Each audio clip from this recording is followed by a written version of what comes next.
Blige recently, she's been promoting that she's in the Power spinoff. She's starring in it. And she recently, I can't remember what outlet she was being interviewed with, but did you know that Mary J. Blige does not like the auntie title? She doesn't like being called Auntie Mary. But we all affectionately call her Auntie Mary. I don't know what the issue is. I don't look at the term auntie as derogatory, but to each their own. I don't look at it as something as like calling you like old or decrepit or unable or not sexy or not of the moment. Auntie is like, I'm 32 and I don't mind being called Auntie Shar. Just don't be my elder calling me Auntie. That's my main caveat. Don't be older than me talking about Auntie. Is my video still rolling? I just got a text message saying my video stopped. Is it still rolling? Because it's showing that it's still rolling for me. We are going to give Dustin 3 more minutes. And then I'm going to, I guess, just do my thing. 3 more minutes and then, I don't know. Okay, so everybody's saying that it's good. Okay, so I don't know what that was about. Okay, so because I still have things to talk to you all about. So before I dive into them, like I said, I'm going to give Dustin like till 11:05-ish, I wonder if I'll have a repeat of what happened with Shar last week. Because Dustin and I have been in communication about this. So who knows? Either way, you all know me. I'm going to keep going. And then maybe I'll just combine. But I like to give you an after show. But if I don't have a guest, then I guess everything's going to be mumbo jumboed up into one big thing, especially considering the fact that I'm under these hot lights. I did turn my air off. If you know me, you know that I turned my air off. Hi, everyone coming in. I turn my air off when I do these because it can get a little noisy.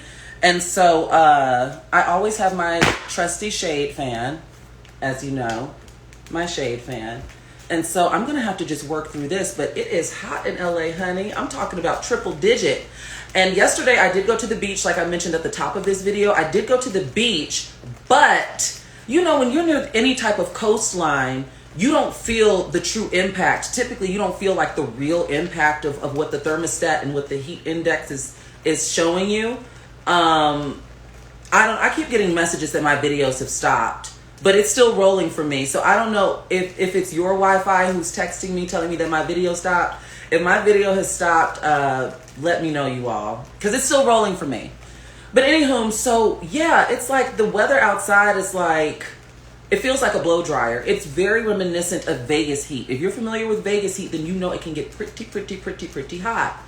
So, I do not know where Dustin is, but I'm going to, I guess, start talking about what I want to start talking about. And I guess if anybody wants to hop on with me, you can do that as well. And then maybe we'll swap if he joins or when he joins. I want to be optimistic. So I'll just jump into things. So I want to know from you all, I guess, leave your comments if I'm not going to have a guest this week. Hi, Archie. So we were all minding our business. A lot of us were still in the grief process from losing Chadwick last weekend. It was last Friday that I believe that we lost him. And, Monday rolled around and a lot of us, if you're like me, you were anticipating verses.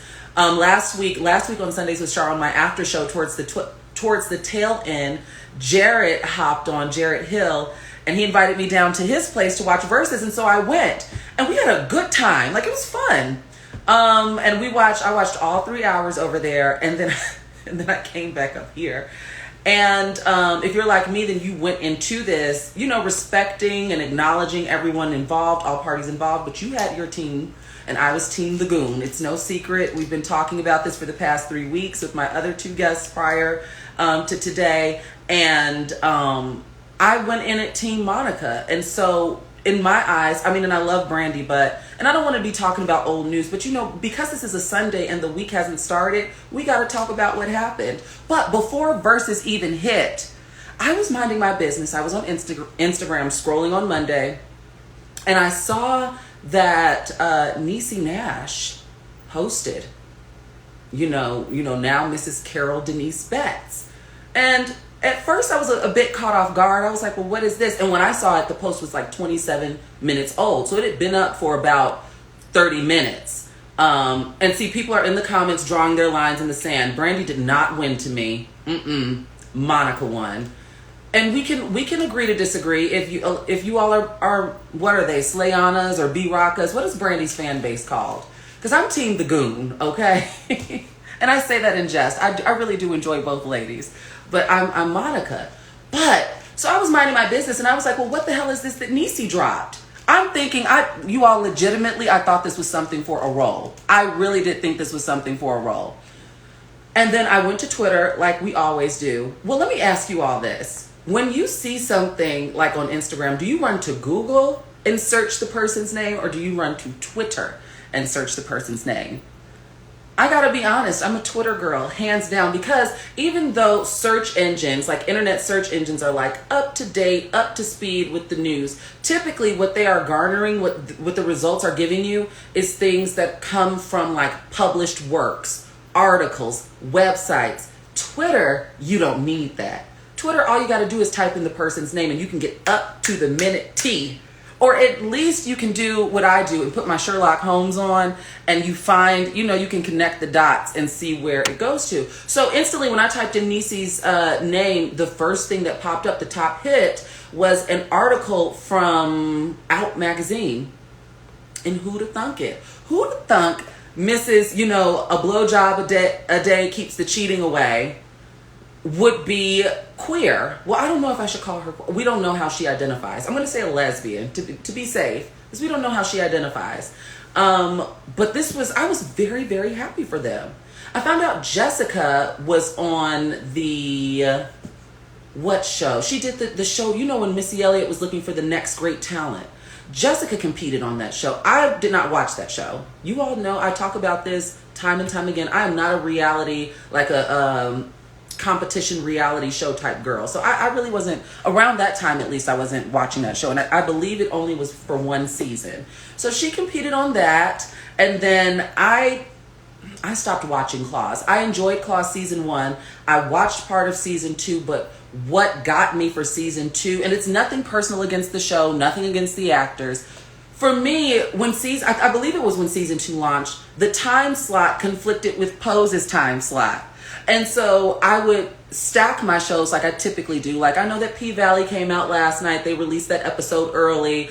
I know that, what's the other show? Lovecraft dropped on, Lovecraft dropped on Friday. So I know that these are out early, but I save them for Sundays because that's just part of like my Sunday routine, my Sunday ritual. In the meantime, I've been in Detroit with Ray, Lisa, Tia Tamara, and Roger. That's how I've been spending my time. Because it's just easy breezy. You all know that I like a background noise type TV.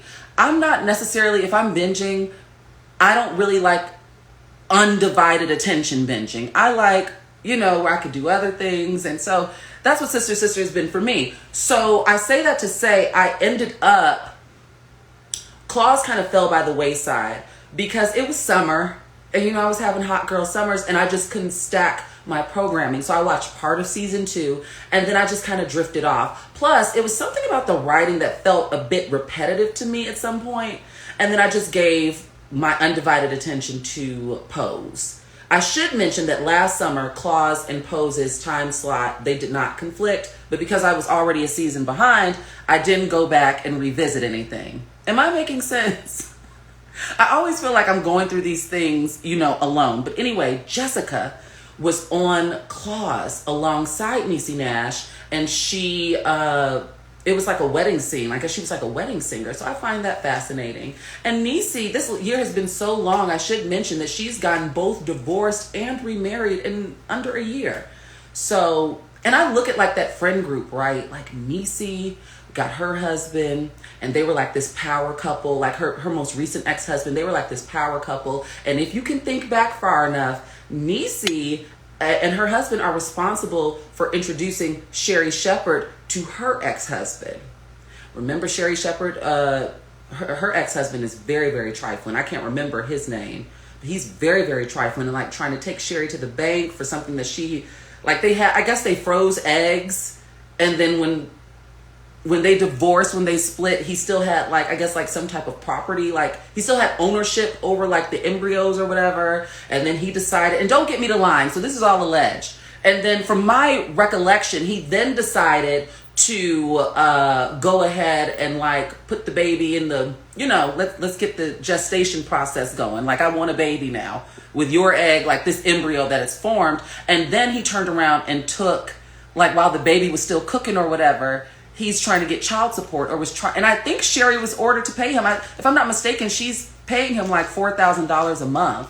Mind you, she claims that he's a bum. This is all alleged because I'm going off of memory. Claims that he's a bum. He's like a screenwriter, if I'm not mistaken, but not a very successful one. Like, he's out here in the trenches with the rest of us trying to make our dreams come true. So I think that's just funny, just looking at that friend group and how Niecy, in my opinion, became very authoritative. If you can think back to when she wrote her book and when she was with her most recent husband, it was almost like, we have the perfect couple. And like, we are the perfect couple, excuse me. And you can learn a thing or two. But I'm happy for her. And I'm interested in seeing what her first interview about this will look like. Maybe Niecy, maybe I'll DM her and see if she wants to come on Sundays with Shar. Because if you're like me, you have questions. I want a good sit-down interview. I don't care if it's with Oprah, if it's with Tamron. And it's not that Niecy owes us an explanation to anything. I just want to know how this unfolded. I want to know the journey. Jessica can be there too. This is why I miss programs like Oprah's Next Chapter from a few years ago, when Oprah would go to people's homes and sit down with them and interview them. I miss things like that, Oprah's Next Chapter. So that was some burning news for me. I love this. Ray says he remembers when he was in LA for the Black Love Summit that Niecy and her husband were participating in. Niecy and him seemed a bit distant then. They arrived separately at the event. Ray, what year was that? Good morning, Nina. What year was the Black Love Summit in LA? I'm interested in knowing, because to the public front, like when she, when she'd make her rounds on TV shows and things like that, everything, and I'm not naive. I know that everything looks different on the outside, like literally everything, even the worst of situations, the best of situations. You don't know unless you're in the room. And even then, we all come to the table with our own like perceptions and our own outlooks. That's why there's miscommunications in friendships and relationships and things like that. Because what might be a big deal to me might not be a big deal to you, and vice versa. So that's very interesting. The next bit of news that I had is, that's specific. I don't know if you all are like me. Okay, so Ray says that was October of 2018. So we're almost up to 2 years to the date. So The View comes back on Tuesday. And, if I'm being honest, you all, when I woke up on last Tuesday and I realized that it was September 1st, I was not only angry, but I was also very sad.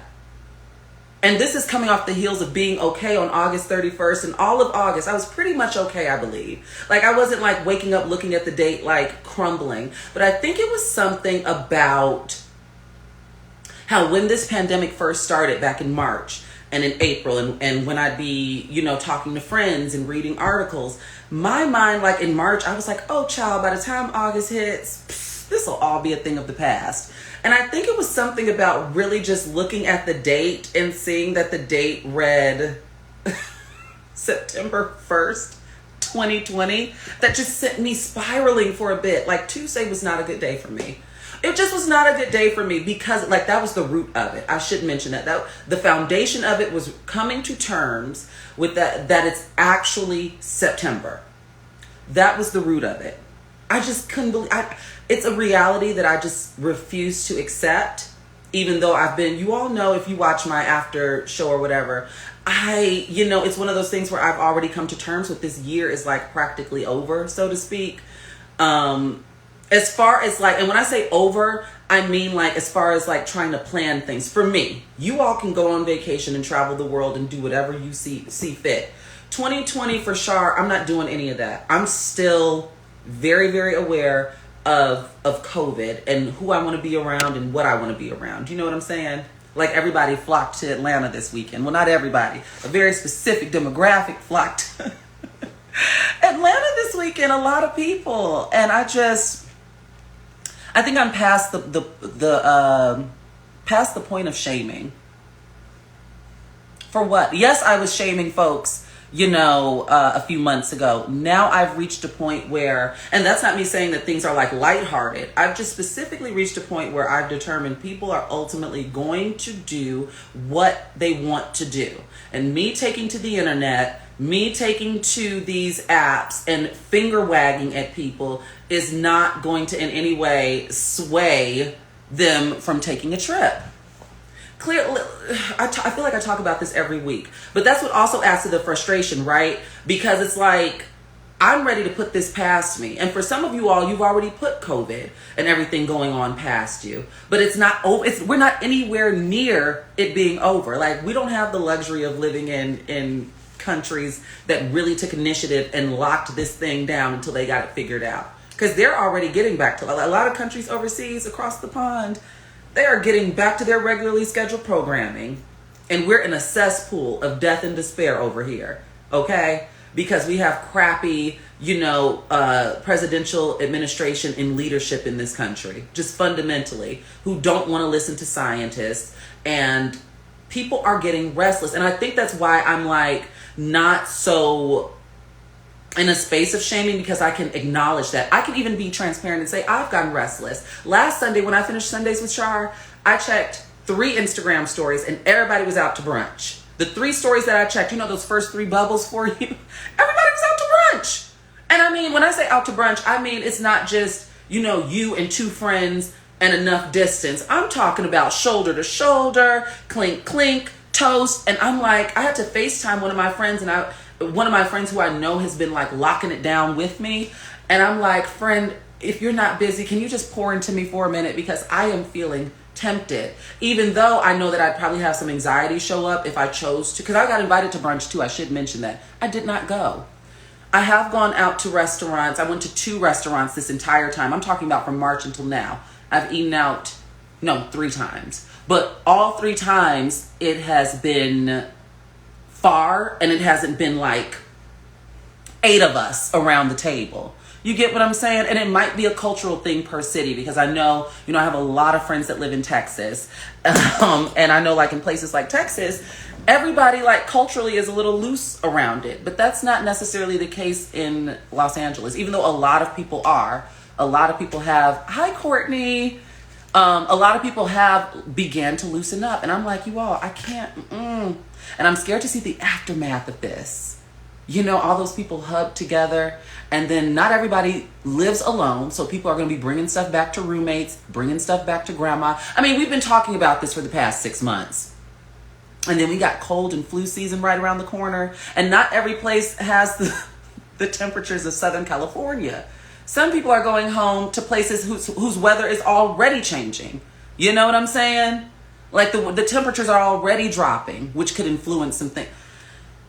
I don't know what to make of it, you all. I don't know what to make of it. Next topic on my board. I don't know if you all saw this, but Deadline, Deadline.com, it's one of the trades. It announced who's being cast for the Wendy Williams biopic. Now, this is something, okay, I'm going to give you all a full moment of transparency. So last year, I know a casting director who's affiliated with Lifetime.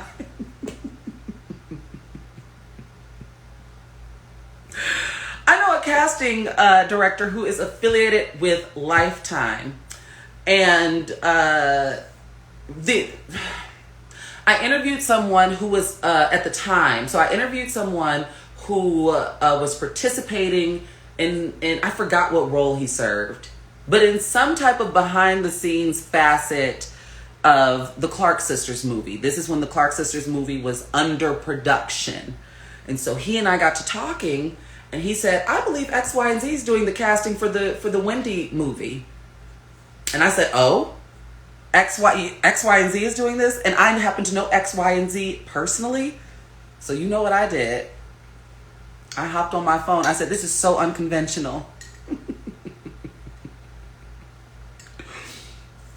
Oh, I just drank my tea bag.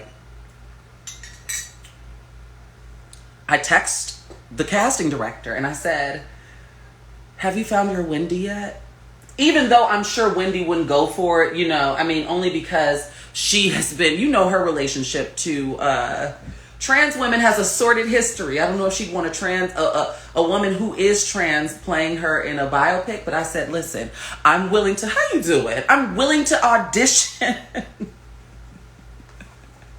And so the casting director, who I know personally, hit me back and was like, hey, boo, I was initially attached to that project, but I'm no longer. Like, I dipped. And so I was like, damn, okay. And I just kind of left it at that. But I should mention that is how audacious I was. I was like, Shar, you know what? You never know. Granted, I'm nobody's actress. I mean, outside of high school theater, I've never like acted. Like, I've done background work. You all know that I've been on Glee. I've done Ray Donovan. I've done a few episodes of Transparent in the background. Like, I'm like waiting room girl number 3 or in the club, you know, number 4 type thing. Like, I'm no actress. Like, I would be so intimidated if they were like, yeah, why don't you come in and audition for the role? So I say that to say the Wendy biopic and the 2-hour documentary is something that I've been looking forward to. Like, I have been anticipating this for like 2 years now, because you all know that I don't always agree with Wendy Williams. I just did an episode, which everyone should go check out. If you're not subscribed to Fantai Podcast with hosted by Jared Hill and Travell Anderson, you need to go check that out. They do such a good job of laying out a case and then kind of presenting both sides of an argument. It's not necessarily a devil's advocate podcast. It's just they do a good job of presenting both sides of an argument and showing like duality, how we can celebrate people and we can also acknowledge how problematic some of these figureheads can be. I was an esteemed guest for the Wendy Williams episode. Check that out. I think we did such a good job of breaking down like some of the pros and the cons of subscribing to someone like Wendy Williams. So you got to check that. That was a fun episode to do, and they insert the sound bites and stuff. It's good. So, this is something that I'm very, very, very excited about. I should mention. Let me just get to it. I just realized I've been talking in circles. So Sierra Payton will be playing Wendy. Now, when I first saw this, and a lot of people on the Shar Says So Facebook had jokes, because Sierra Payton is a beautiful woman, and that's not to say that Wendy isn't, but you know how people always joke, like when you do your biopic, if you're still alive and you do your biopic, you're going to pick someone who's the bomb.com. Like, I know I would. And everybody views everybody differently. So I may view myself one way, and then I cast someone for my biopic, and y'all will be like, now she know good and damn well. For example, the Salt and Pepper biopic. Did you all look at that casting? It looks like 3 salts to me. 3 salts. That's all I'm going to say. But it's all in how you view yourself. So, Sierra is a very beautiful woman. And so at first I was like, they don't really favor, until I can't remember which blog ran the story, because I saw this on Deadline, but there was a blog that picked it up, and they put a side-by-side picture of Sierra smiling and Wendy smiling. And I said, oh, I kind of see it. I see it now. I see it makes sense. And I should mention that Wendy went on to say, like, while this was like how this has been in the making, she wanted a no name. Like, she wanted someone who doesn't necessarily have a big name, because she didn't want the big name of the actress to take away from the story. She wants you to watch the movie, you know, and I kind of feel that same way if and when I get a biopic, even though my life is not that exciting for a biopic. At least not now anyway. And then I should mention, Sierra has been in the Oval, excuse me. And she's got to have it. Those are 2 things to her credit. And then Morocco Omari will be playing Kevin Hunter, Wendy's ex-husband. And Morocco, we know, if you're like me, you watch P-Valley. He's in P-Valley. He's Uncle Clifford's bodyguard, I believe. And he also has been in Empire, just to name a few.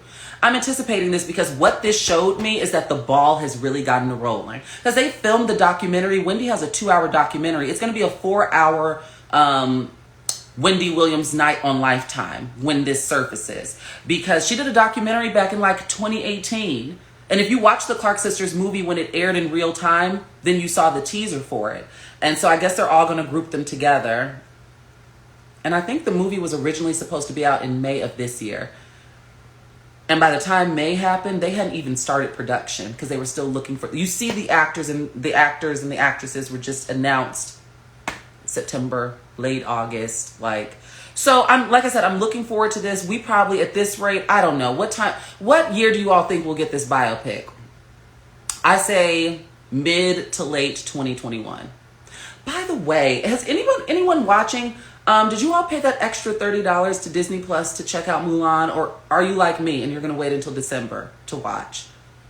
I don't have extra money to be given to these subscription services. And what I was fearful about with something like that, like let's say that was a success. Let's say that everybody clamored together and paid that additional $30 to watch Mulan. I feel like then every subscription service that we have would take on that business model. And then we'd be just like, I guess, shit out of luck. Keep in mind, everybody was cutting the cord to save money because the cable bill got too high.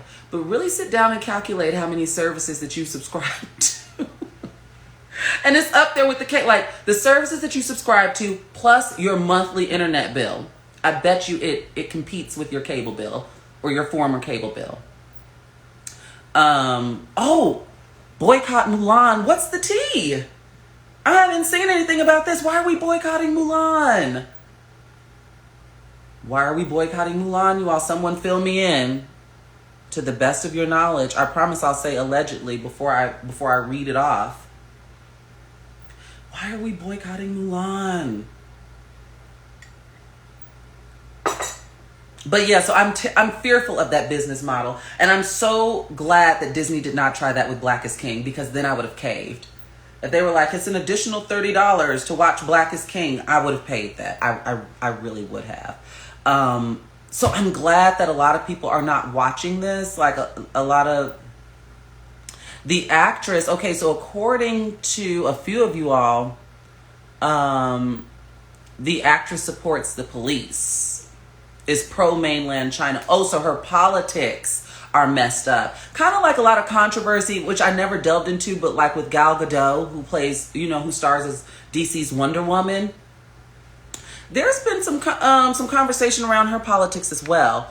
And, okay, so Ray also mentions that, Pop Culture Happy Hour, which is an NPR show, they reviewed Mulan and it's not worth it anyway. So, I mean, in all honesty, I wasn't that hyped about it. I love the animated series, but when I saw that, I was mature enough to mourn that characters like Mushu and all of that wouldn't be in it. But I was also mature enough to acknowledge the significance as to why and how that is extremely insulting. You know what I'm saying? Like, I'm mature enough to see it all. To mourn Eddie Murphy's character of, the damn little red dragon, the comedic little red dragon who was kind of helping Mulan along her journey, but also realizing how highly offensive that is. Listen, we live in 2020, and if you can, hold people's feet to the fire for causes that are close to you, you should be able to at least be willing to hear other people out when they want to hold people's feet to the fire when it comes to things like that. Why are people boycotting Black is King? What's the problem with Black is King? Now, if what you're going to say is toes along the lines of like no names criticism I've seen criticism surrounding like Beyonce and capitalism and the monarchy, because not all of us were kings and queens, and that's okay. That doesn't mean that our ancestors or our blackness is not as valid. Then I've already heard that, if that's what you're saying. I've already heard that. But if it's something new, I would like to know why people are boycotting Black is King. What's the issue? I just think people have a deep-seated hatred for Beyonce. But don't listen to me. I might be biased because you all know that I'm a long-standing member of the Hive. But a lot of people just don't like the Queen Bee for no reason. Okay, so what did I do to celebrate B-Day? Okay, hold on. They think Beyonce is pandering and exploiting African culture. How could she be I'm sorry. Again, I have to really, really look at that because the album highlights so many African artists. Like, they're getting paid. I could see if she made Black is King and it was just strictly a Beyonce album. Like, literally, Every song. Doesn't she only have like 2 solos on that album? 2 or 3 solos? Every song got... And how is colorism attached? Okay, I'm starting to think people who are saying like the exploitation angle and colorism actually didn't watch it. Because it sounds like, and I might be being extreme, but it sounds like people are trying to say that, oh, Black is King featured nothing but red bones and yellow bones. And she just was on there, rapping or singing in an accent like Drake would have. Come on now, let's talk about it. Drake loves adopting an accent. I thought Black is King was done beautifully. Okay, so Ray wants to know what I did to celebrate B-Day. So what I did to celebrate B-Day is not really anything this year. Not really anything. I have to be honest. I worked out, which I'm going to talk about. I'm going to give you all 2 hours still. I really am. I'm going to give you 2 hours. So I'm trying to save. Well, I don't know if my after show will be a full hour. Maybe it'll be 20 to 30 minutes. But I worked out, and I can get into detail about that at noon. But I wore Ivy Park while I worked out. I listened to Beyonce. I didn't really do anything to like go all out. No special meal. I just wasn't in the headspace. I was just glad it was Friday. And I did Dr. John Paul's show. So go check that out. I did that Friday at 4. I was tipsy off champagne, and I do share a brandy story. Played concert DVD. See, I revisit so much. Like, the thing is, I was joking telling my mom, like, Mom, I remember when Beyonce turned 19. Like, this is all so, like, serendipitous for me. Like, I distinctly remember Beyonce turning 19. And now here we are 20 years later. Like, what the hell? But that's what I did. Like, my girl is knocking on 40. Like, for real, for real. Britney Spears is next. Like, I always correlate them. I mean, she's not next, but I correlate. Britney's birthday is in December, and they're the same age. 39, but I didn't really do much. Let's see this next question. No question. Just wanted to say, I hope my heart is happy. Thank you, Zoe. My heart is happy. I'm in a good space every Sunday. It's really triple digit, right? It's 11:33 and it's, you see, I'm starting to perspire. LA is going through an extreme heat wave. So next on my list, so we talked about the Wendy casting. We're excited. I don't know if you all are excited, but I'm excited about the movie. I think we'll get it late 2021. Did you all hear about Rihanna? What happened to Rihanna? Okay, so in case you didn't, Rihanna was photographed here in Los Angeles. And she was like, they say that she was trying to be discreet. This is according to TMZ, but their photogs are everywhere. I realized, you all know that I briefly worked for TMZ for 2 weeks before quitting. Well, if you didn't know, now you do. And we don't have to go into detail. We don't. Just know it was quite... I thought that was going to be up my alley. I thought that was going to be an experience that I would love. And of course, Shar and TMZ, a match made in heaven, But anyway, what I will say is I first realized like how much of a force they were when I first moved to LA. I went to Calabasas because one of my friends used to work in Calabasas, and that's when I saw like, oh, this really ain't nothing. Like, Calabasas is nothing but nice houses, and there's this one strip. I forgot what it's called, but it's this one strip, and it has everything that you need in it. Like, it has a Sephora, a grocery store, a movie theater, like everything that you I mean, I guess if you lived out there, like, and so, in that little strip of road, because that seems to be the bee's knees of the entire city, and it also leads into like Old Town Calabasas, town with the E at the end. That's how they do it, where it's like things are a little less modern. There's a lot of horses. But anyway, I saw a white van. It looked like a kidnapping van, but I came to know. And they don't do this anymore. Well, not in these type of vehicles, but a few years ago, this is what they were in. But I came to learn that those were the paparazzi. And this white van just, chilling in the parking lot, waiting for Chris or Chloe or Kylie to show up type thing.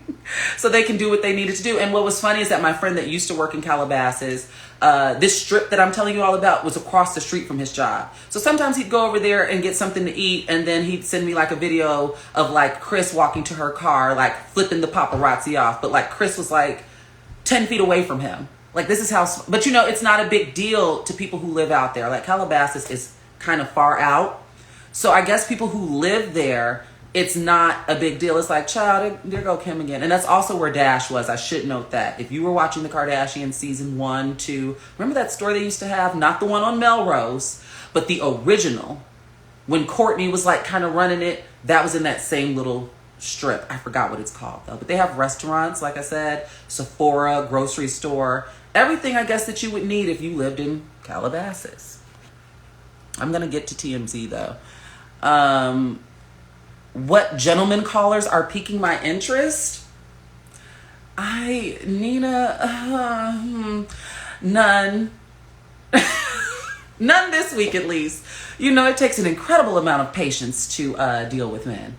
An incredible amount. Unshakable faith. And I go in and out of that. So, I mean, I have been talking to some guys, but like I tell you all every week, I find myself carrying the weight of the load. Like, people lack basic communication skills. And so if I let the conversation die, the conversation dies. You know what I'm saying? I ain't got time to be working on no extracurricular activities right now. I guess because I'm so fiercely dedicated to working on myself that I want you to be, like, I'm coming to you at a particular level, and I need you to, as Sierra says, level up. That's what I need for you. I need some effort. I need you to level up, okay? I'm not about to be... We live in a patriarchal society. I'm going to get to the Rihanna story. I haven't forgotten. We live in a patriarchal society, and as much as I try to shed aspects of the patriarchy that's been embedded in me my entire life, there are some patriarchal remnants that linger on. One of them, however, is not driving the conversation and catering to a man in that aspect. Like, I'm tired. Kudos to you all who aren't tired, but I'm tired. Unshakable faith though. So Rihanna, she's in LA. She takes off her glasses and the paparazzi can't wait to, because she has a black eye. So a lot of people, of course, they're knee jerk, you know, given Queen Ree's history, people love to project and just jumped onto like, oh my gosh, who has she been in a fight with? Because she had a black eye and she was like trying to be like, I think she was out with friends like grabbing a juice or something, you know, one of those cold pressed juiceries. And the paparazzi happened to catch that. And so people's theories began to circulate. You know, we can't wait, child. And so Rihanna's reps came out and actually said that Rihanna got into an accident with an electric, I can't remember if it was an electric scooter or an electric bike. Either way, she bit the dust. So she's riding this thing, and I'm guessing that the front wheel got caught on something, and she ended up flipping over, and she has some bruising and some scarring on that beautiful, that sickening mug. She has some bruising and scarring on. So I'm wishing her a speedy recovery. We need you, Ree. And I'm sure, you know, Rihanna has the access to the best of the best. She'll be fine. That skin will be fine. But we need you, girl, for that Fenty beauty, Fenty skin. So yeah, wishing Rihanna a speedy recovery. But you know what? I'm also like, I was interested in getting an electric bike. Why are bikes so expensive, by the way? Like, one of my friends tipped me off. Like, I have two friends actually who tipped me off to two different bike men or whatever. And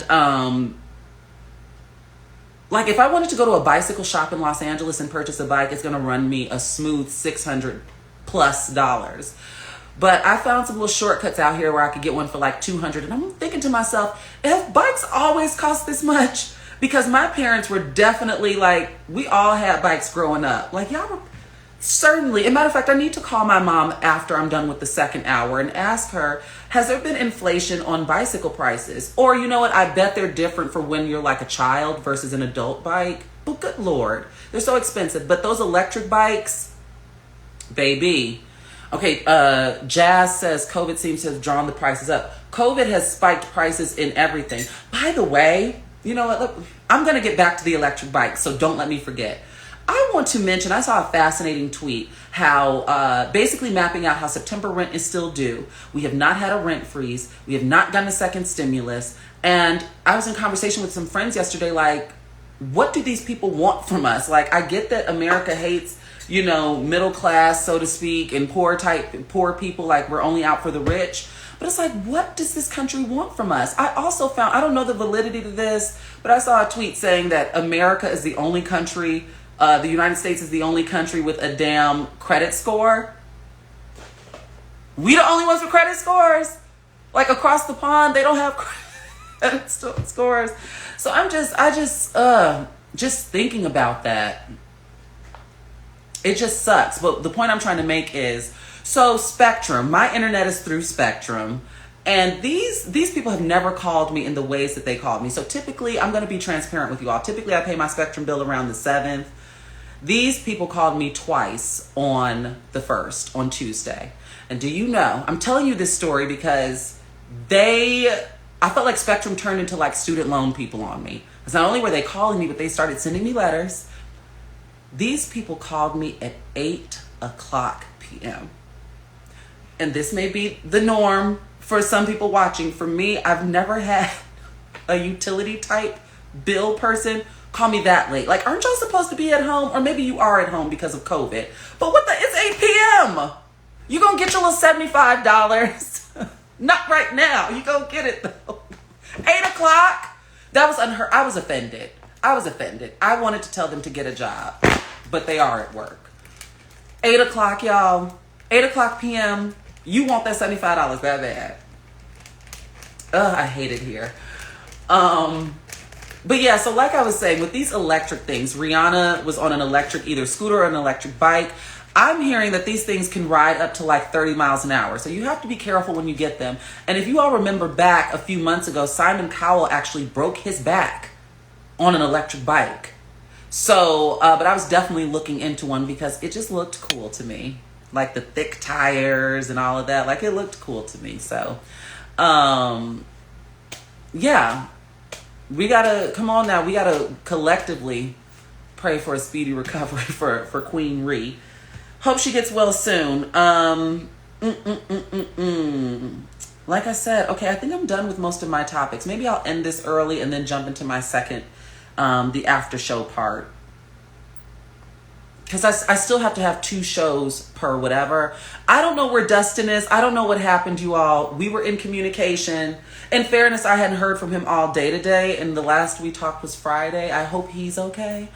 But you see, there's no whatever. There's no anger, none of that. Okay, the show must still go on, and I'm still going to give you all an after show. I have to have 2 shows per segment. I just do. So that's what I'm going to do. But my final topic is the Power spinoff. Now, if you're like me, you're one of the Negroes who missed the Power train, because it's just not a show that I was interested in, and I cannot stand Curtis 50 Cent Jackson. So I prefer not to. I try to stay away from people that I'm not really a fan of. Like, I felt that way about Doja Cat. I hate to say that. But when all that stuff came out about Doja, I was like, And this is coming off the heels. She was very, very pleasant. I interviewed her at the BET Awards last year.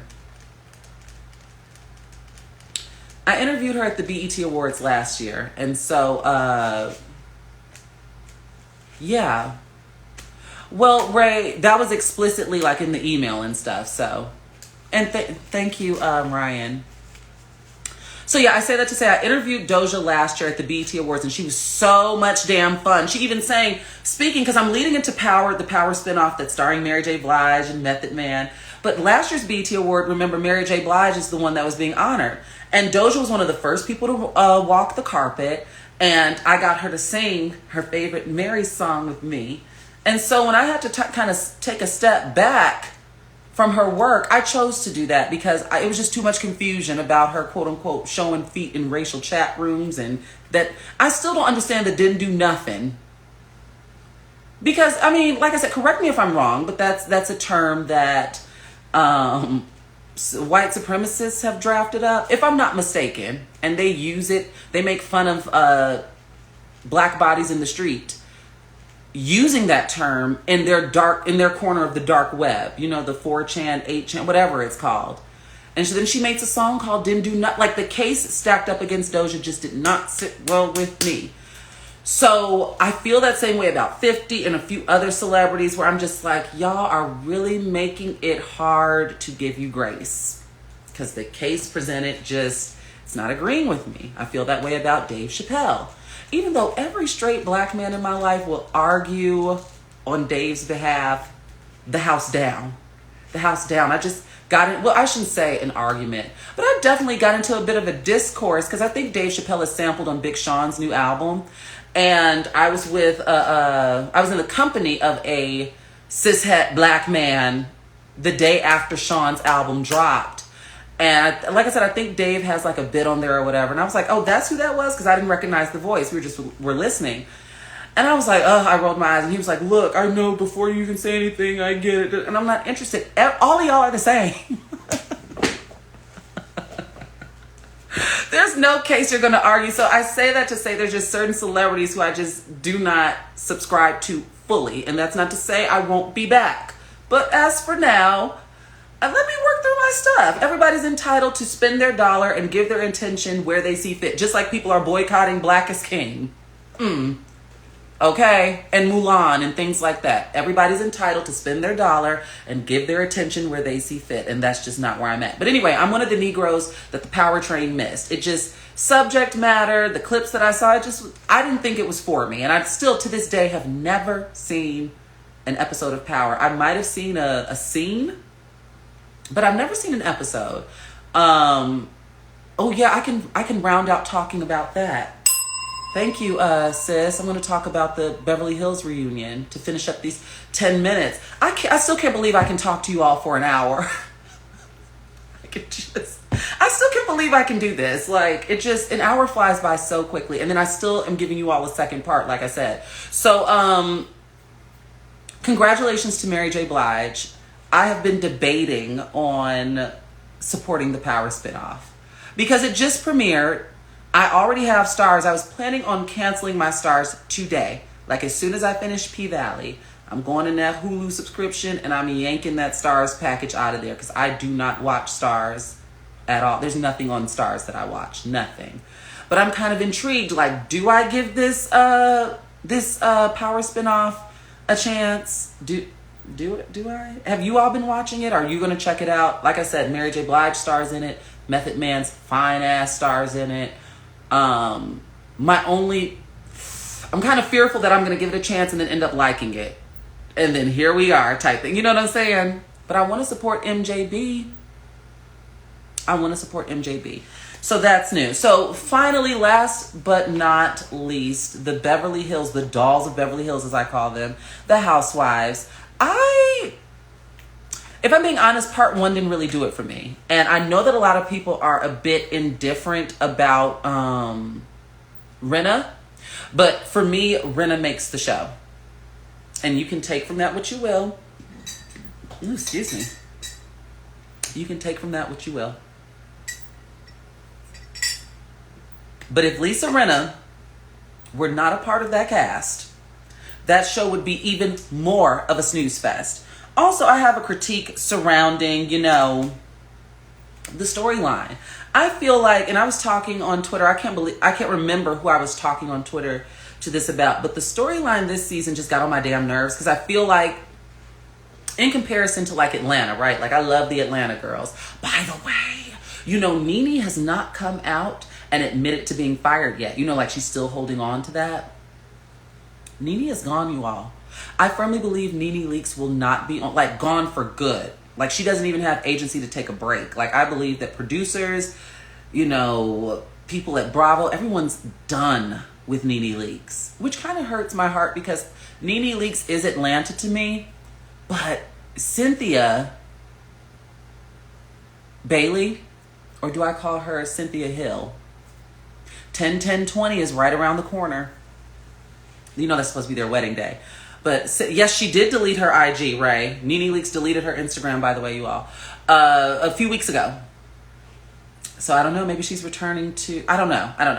But what I will say is Cynthia was on Extra or one of these shows. I hate that I don't remember the source, but she stated that Nene has not filmed any scenes for this season, which is telling us in so many words what so many of us already knew. Nene is a goner.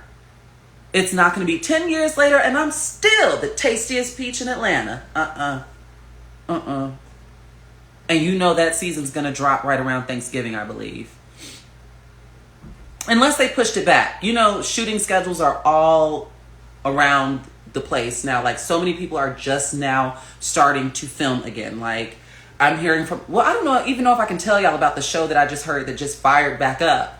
So I don't know if that's my place to say, but there's one of my favorite shows is about to go into production this upcoming week. Like, well, this week, I should say, at the end of the week. I know that Grey's Anatomy, SVU, there's a few shows. And granted, I have to admit, I'm still an SVU girl. I like SVU. I like SVU.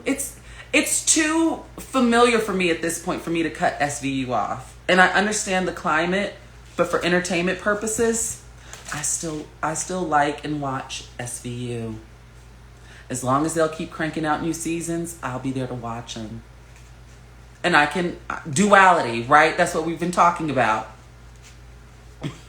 I can acknowledge this current socio-political climate and still watch, Benson run the streets and do what she got to do. Because from what I see, she's not crooked. But she's a part of the system. I know. She's a part of the system. Okay? So, yeah, the entertainment industry is like kind of firing it back up right now. But, damn it, what was I talking? Oh, so Beverly Hills, like I said, the show would not be anything with Rinna. And I was comparing the storyline, the overarching storyline this season to Atlanta typically, right? So, what I did not like about this current season of Beverly Hills Housewives is that was just it. And I feel like in Atlanta, when there's a scandal of that magnitude, we have layered storylines. It's like that going on, but we also got 2 to 3 more other things going on. And I felt like this season was a little lazy in that I promise to God, like the last 6 episodes, it seemed like just focused on, did Denise and Brandy hook up? And that was it.